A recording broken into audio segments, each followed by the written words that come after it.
We got to talk about your top 10 decks for the post-ban list November 2025 meta. Now make sure you guys smash the evolving grab out of that subscribe button so you guys don't miss out more awesome content. So we're going to start off with Blue Eyes White Dragon here. Honestly, I think Blue Eyes is a pretty decent contender because whenever something goes wrong, somebody's going to go Blue Eyes, Blue Eyes, Blue Eyes. And also, this deck was starting to gain a little bit of traction near the end, or, the last week or so before this new list actually slammed. A lot of people were starting to pick this up on the regional level, and it was looking pretty good. So as we're kind of, heading on in to this little slice of new meta, I'm just but a little bit curious to kind of see, how is this going to unfold? Are we going to see some pretty cool challengers with this? Because I don't know at this point. I am but a little bit excited just seeing. Also, it is kind of the casual player deck, so I think you're going to see most of your casual player base kind of, swinging towards this. Next up, we have Ryzel. So Ryzel's in a weird position now. They no longer have to fear getting dimensional barriered, which is a fantastic option. But they also lost an auto win button called, Protoss. So you've lost fear, but you've gained you've lost an auto win button. So I'm a little bit confused by how this is supposed to counterbalance this deck. I do think that Ryzel will still remain a very, very strong challenger. I don't think anybody is really going to argue that for the, for what the deck is. But the thing I just kind of fear right now is, Detonator and Friends isn't really enough. A single Dark Ruler no more, for example, just decombobulates this entire field and just kind of tears it apart. So we'll wait and see where things kind of go from here. Next up is Vanquish Soul. So, Vanquish Soul is a very interesting topic of debate still, because it feels like it has completely exited most of competitive era Yu-Gi-Oh! Right now. They really, really rammed it into our faces and said, if you're going to play this deck, you're basically going to have to play it as, K9 featuring Vanquish Soul. That part has not changed in recent times. Actually, I'm willing to go as far in to say that based on that current assumption alone, things have kind of gotten a little bit worse for this deck. But on a local level, if you're looking to grind with it, you can tear through most of the meta with it. It's not a problem. I've seen people do it. It's just, you don't have the free auto win BS that you formerly had. Oh no, we got to work for our wins in this day and age. How dare we? All right. Malice. So Malice still remains in this this part of the format where people just are not respecting the idea or concept that you're just going to make a big bunch of monsters and go. There's also no Lancia for you to worry about anymore. You're free from the chains and the problems that we had seen popping up originally. And that's honestly kind of been the game plan changer for this deck. If people are really going to look at this and go, hey, we're not going to, throw the most broken and, disturbing deck at the meta against you, then all means, all day long, choose to rush in here, play this deck, and just have a good time, playing Malice. Obviously, you're going to have to play really hard now because, you lost your free Splash Mage, which is your free way to play around hand traps, and you're a little bit more susceptible to cutoff points. But deck is still very playable in the top cut.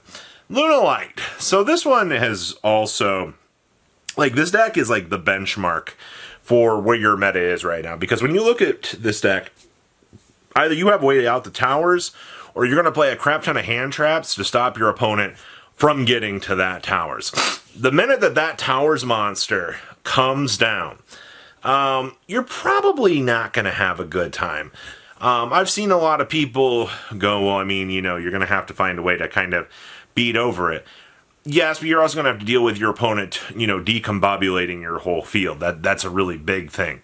Having an unaffected Towers boss monster you literally cannot do anything with or against is a very problematic thing for about 99% of the meta. There are very, very other interesting ways to deal with it, but I still think that kaijus or the, cards like that are your big friends. Crystron. So they lost the Mjolnir lock. Not a big deal, alright? This deck still has consistency out the wazoo. Also, they're able to, let's not forget that you have access to Noroi. Noroi also bridges you into the Crystron stuff. So you're just basically a deck now whose job is to build up this really, really big field, and your opponent's going to have to try to find a way to deal with this. Obviously, this also includes, the Crystron Trap interactions, a Cyber Dragon Infinity. As of right now, I don't think anybody is really going to be too fearful of the Infinity, but if it becomes an issue, we might see people, swinging back to trying to cheese out the Cyber or the Chimera Attack Fortress, or the Mega Fleet, to try to play around it. We saw it before. I still don't think it was all that good, but it is something that might be worth looking into. Mitsurugi. So Mitsu no longer has to worry about losing their life savings in the terrible minds of getting blown out by the stupid good card. But they also lost Gallon Granite access to their two broken cards, which was Fossil Dyna and the Earth Barrier statue. Yes, I know nobody's playing the Earth Barrier statue yet, but if you're going to ban Fossil Dyna, you had to hit the rock as well. I'm kind of curious to know how Mitsurugi's going to pivot this. Maybe they'll just go back to playing You Have to Search for Nibiru, and then just kind of force you into a game state where you're going to have to try to fight a Nibiru. It is highly possible that we see this deck kind of evolve towards that sort of direction. I wouldn't necessarily be opposed to kind of seeing that shift around with it. But Gallon Granite is still very much an option if you just want to search for Nibiru. We've seen it before. Yummy, Solvacord Edition, Pure, every version that's not the best version. The Solvacord variant is, I think, very, very cool. It's interesting to see that, obviously getting access to a 0 pendulum scale was something that I didn't think we would see Yummy gravitating towards. Also, Yummy no longer has to deal with getting, taken out back and blown up for their life savings with D-Barrier gone. So it is a little bit of a trade-off on that front. Yu-Gi-Oh! Is the only game where, we can lose Floodgates and somehow decks going first or going second somehow feel like they just get the better benefit out of this. But I will say, yes, I think the Solvacord variant is very, very strong. You're just going to have to kind of wait and see. Also, Pure Yummy is still very, very good as well. Both builds are very, very top contenders. And then we still have Dragon Tail now featuring the branded stuff.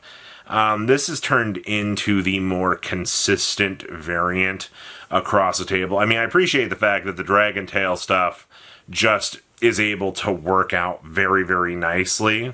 And you're just like, hey, you're able to go with the branded stuff now to make Albion. Albion gets you extra free bodies on the field. It also gives you access to Blazing Cartesia, which is actually pretty good.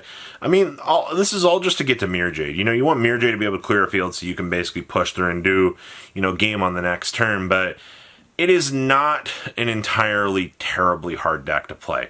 It's just the current version has built in the branded stuff. We've headed further away from King of the Swamp and those other variants. They're not bad, but the top end of the competitive scene tells me that they want to play, branded, and it just is a better choice since, Frixel came out. Best deck in the room, I think, still remains Yummy Mitsurugi. You've got shift-arounds in the meta right now that will benefit Yummy Mitsurugi, I think, the most. But when you have two decks that can just eat hand traps and then you just shift down a secondary package, it feels very broken, and it is an issue, to say the least. I'm not exactly happy to still see this, but they did get us an emergency list. They did change up the meta, and they did make the game, which should be slightly more watchable. So we will have to wait and see where things go from here, but it's a step in the right direction for the time being. So what do you guys think? Please leave a comment down below. Tell me what you guys think. I'll see your beautiful faces back here in a day, guys. Patrons, thank you.